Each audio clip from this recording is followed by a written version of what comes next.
আজকে বিকালের নাস্তায় দেখেন মেয়ের জামাইরে কি বানাই খাওয়াইলাম। এখানে ডালপুরি বানাইছি, ডালপুরি আর হইলো মোগলাই বানাই খাওয়াইছি।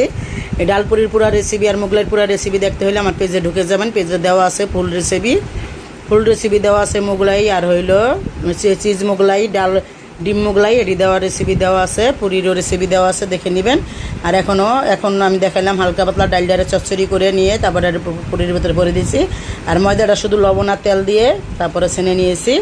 পুরো ভিডিও দেখতে হলে পেজে ঢুকে যাবেন। দেখেন কেমন হয়েছে, পুরিটি খুবই মজা হয়েছিল। সবাই মিলে আমরা আজকে বিকালে নাস্তা খেলাম। মেয়ের জামাই খেয়ে তো খুব খুশি হয়েছে। সব এবারে আজকে বাংলা খাবার খাওয়াইতেছি, দুপুরেও বাংলা খাবার খাওয়াইছি।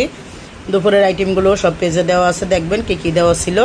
সবাই ভালো থাকবেন, আল্লাহ হাফেজ।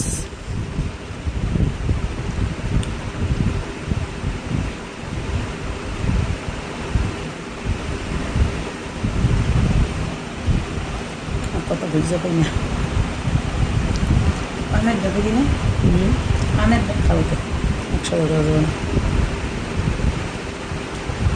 এখন পুরিগুলো দেখতে কত সুন্দর হয়েছে, কত বড় বড় পুরি বানিয়েছি।